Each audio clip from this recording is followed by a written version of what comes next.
যাই তার সাথে আমি নিম্বরের ওখানে যাই। নিম্বরের সাথে আমার ভালো একটা সম্পর্ক হয়ে যায়। নিম্বরের বাড়িতে যাই, নিম্বরের সাথে আমি সময় কাটাই, এনজয় করি, শারীরিক সম্পর্ক করি। তো হুট করে একদিন আমার স্বামী আস্তে আস্তে যখন ঠিক হয়ে যাচ্ছে, তখন নিম্বরে বলে উঠলো, কি ব্যাপার, তুমি তোমার লাভের টাকা দিতে বলছি, তুমি তো এখনো লাভের টাকা দিয়ে আসো নাই। আমার স্বামীর সামনে যখন বললো, তখন আমি বললাম, কিসের জন্য আপনার লাভের টাকা দিব? তো আপনি আমার কাছে তো কোনো টাকা পান না। তখন বলতেছে, কি বলো, তুমি আমার কাছে 10,000 টাকা নিয়েছো লাভের উপর। আমি বলছি যে, কই, আমি আপনার কাছ থেকে কোনো টাকা নিই নাই। আর আপনার কাছ থেকে আমি যে টাকা নিয়েছিলাম, সে টাকা তো আমি প্রত্যেক মাসে আপনার টাকাটা আমি শোধ করে দিছি। আমি তো আপনার আসল টাকা দিয়ে দিছি, আমি তো আপনার লাভের টাকা দিই নাই। তারপর দেখলাম যে আসলে ও যখন কথাটা ঘুরিয়ে দিল, তখন আমি কি করব, আমার তো কিছু করার ছিল না। কারণ আমার স্বামী যদি এটা নিয়ে জানাজানি হতো, তাহলে আমার স্বামী আমাকে বাড়িতে রাখতো না। আর সে তো আমাকে এটা বলছে যে তোমার লাভের টাকা আসল টাকা কোনোটাই দিতে হবে না, তুমি আমার সাথে সময় দাও। তাহলে আমি তার সাথে 2টা মাস সময় দিলাম। আমার নাম রোনা, আমি আসছি মানিকগঞ্জ থেকে আপনাদের আমার জীবনের কিছু গল্প বলার জন্য। আসলে আমার জীবনে কিছু কাহিনী হয়ে গেছে, যেটা আমি আপনাদের কাছে বলতে চাচ্ছি। এটা হচ্ছে, আমার স্বামী সে রিক্সা চালায় খায়, তার হঠাৎ করে একটা অ্যাক্সিডেন্ট হয়ে একটা পা প্রতিবন্ধী হয়ে গেছে, সে বিছানায়। তো আমার সংসারের ভিতরে আমি আর আমার শাশুড়ি ছাড়া আর কেউ নাই। তো কিভাবে সংসারটা চালাবো? আমার স্বামী তো আমার সংসারে সব হাল ধরে রাখছে।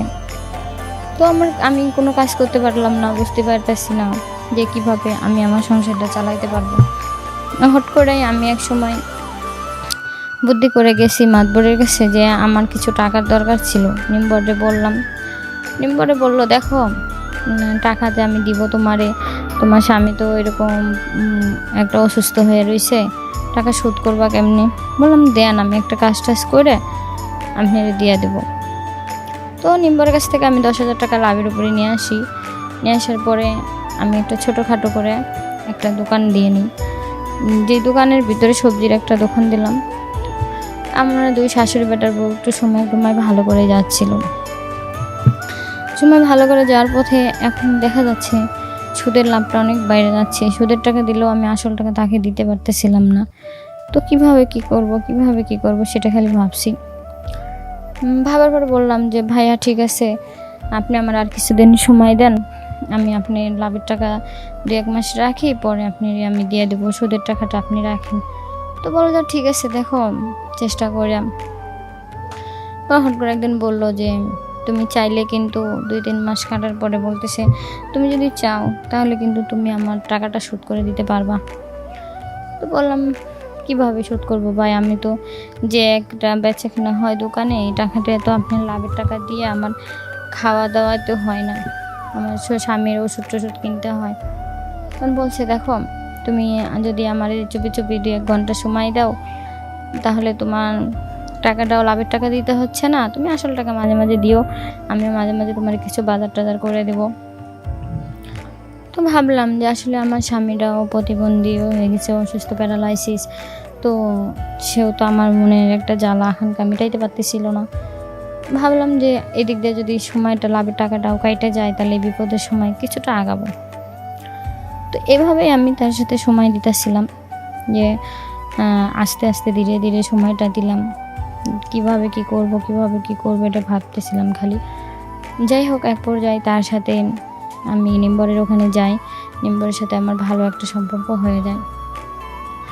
নিম্বরের বাড়িতে যাই, নিম্বরের সাথে আমি সময় কাটাই, এনজয় করি, শারীরিক সম্পর্ক করি। তো হুট করে একদিন আমার স্বামী আস্তে আস্তে যখন ঠিক হয়ে যাচ্ছে, তখন নিম্বরে বলে উঠলো, কি ব্যাপার, তুমি তোমার লাভের টাকা দিতে বলছি, তুমি তো এখনো লাভের টাকা দিয়ে আসো নাই। আমার স্বামীর সামনে যখন বললো, তখন আমি বললাম, কিসের জন্য আপনার লাভের টাকা দিব? তো আপনি আমার কাছে তো কোনো টাকা পান না। তখন বলতেছে, কি বলো, তুমি আমার কাছে 10,000 টাকা নিয়েছো লাভের উপর। আমি বলছি যে, কই, আমি আপনার কাছ থেকে কোনো টাকা নিই নাই। আর আপনার কাছ থেকে আমি যে টাকা নিয়েছিলাম, সে টাকা তো আমি প্রত্যেক মাসে আপনার টাকাটা আমি শোধ করে দিছি, আমি তো আপনার আসল টাকা দিয়ে দিছি, আমি তো আপনার লাভের টাকা দিই নাই। তারপর দেখলাম যে আসলে ও যখন কথাটা ঘুরিয়ে দিল, তখন আমি কি করব, আমার তো কিছু করার ছিল না। কারণ আমার স্বামী যদি এটা নিয়ে জানাজানি হতো, তাহলে আমার স্বামী আমাকে বাড়িতে রাখতো না। আর সে তো আমাকে এটা বলছে যে তোমার লাভের টাকা আসল টাকা কোনোটাই দিতে হবে না, তুমি আমার সাথে সময় দাও। তাহলে আমি তার সাথে 2টা মাস সময় দিলাম। তো তাহলে আমি কিভাবে তাকে কী জন্য সময় দিছি? তারপরে নিম্বর সাথে আমার অনেক কথা কাটাকাটি হলো। নিম্বর বলতেছে, হট করে বললো, যখন বলা লাগে তখন আমি বললাম যে দেখেন, আপনি যদি কোনো কথা বলতে চান ঠিক আছে বলেন, আমিও বলতে চাই, আমার কাছেও সে একটু কিছু বলার দরকার। তো তারপর আর কিছু বললো না। সে যখন চলে গেলো পরে আমি আমার স্বামীকে বললাম, দেখো তুমি যখন আস্তে আস্তে সুস্থ হয়ে যাচ্ছ তখন তো এই দোকানটাই তুমি করতে পারো, তোমার আর গাড়ি চালাইতে হবে না, যেহেতু তুমি অসুস্থ হয়ে গেছিলে, অ্যাক্সিডেন্ট করলাম। তখন বলতেছে যে তুমি আসলে নিম্বর তোমার কি বলছে সেটা তো তুমি আমারে বললা না। তখন আমি বলছি যে না, আসলে নিম্বর কিছুই বলে নাই, তার কাছ থেকে আমি টাকা নিয়েছিলাম, আমি তো লাভের টাকা না, তার আসল টাকায় আমি প্রত্যেকটা 15 দিন পর পর দিয়ে আমি তাকে শোধ করে দিছি, কারণ আমার তো কষ্ট হচ্ছিল অনেক, 2 দিকে চালাই নিতে।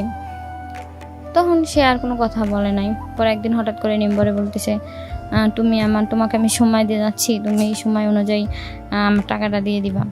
আমি বললাম যে আপনি আমার সাথে যে কাজটা করছেন সেটার পরিমাণে আপনি আমার টাকাটা শোধ করে দেওয়ার কথা ছিল, যেহেতু দেন নাই তাহলে আপনি আমার সেই অনুযায়ী 2 মাস আপনি আমার যতবার কাজ করছেন সেটার অনুসারী করে আপনি আমাকে টাকা দিবেন, প্রত্যেকটা কাজে আমাকে 1000 করে টাকা দিবেন। পরে সে তো অবাক কাণ্ড হয়ে গেছে। তখন সে বলতেছে, তুমি এনজয় করছো, আমিও করছি, কেন এর মধ্যে এরকম করতেছো? বললাম যে দেখেন, এনজয় করার সাবজেক্টটা একটা, আর নিজেদের কাছে নিজেদের মতো করে চলার সাবজেক্ট হচ্ছে একটা। তো আপনি যদি এরকম করে আমার সাথে কথা বলেন সেক্ষেত্রে আমি কিন্তু আপনারও বলবো, কারণ আপনি এনজয় করছেন, আমি আপনার সাথে করতে চাইনি। আমি বিপদে পড়ে গেছি, আপনি আমার হেল্প করতে চাইছেন, হেল্পের মানে আপনি আমার সাথে শারীরিক সম্পর্ক করছেন, টাকা পয়সা নিয়ে অনেক কিছু করছেন, এনজয় করছেন, কিন্তু এতটুকু এনজয় করলেই কি আর এনজয় করা যায় বলেন? সেটা তো নিজের একটা ভাবতে হবে। তখন বলছে যে ঠিক আছে, আমি এরকম কোনো কাজ করব না যে নিজের একটা পৌঁছাতো। ওরা আমার স্বামীকে বললাম যে দেখো, ভুল মানুষেরও হয়, আমি তার কাছ থেকে টাকা নিয়েছিলাম কিন্তু এরকম কোনো কাজ করি নাই যাতে তোমার ক্ষতি হবে। আসলে আমি 2 দিকে চলে যেতে পারছিলাম না, তাই তার কাছ থেকে টাকা হবে, মানে আমার স্বামীর আমি অনেক কিছু করে বোঝাই শুধু বললাম।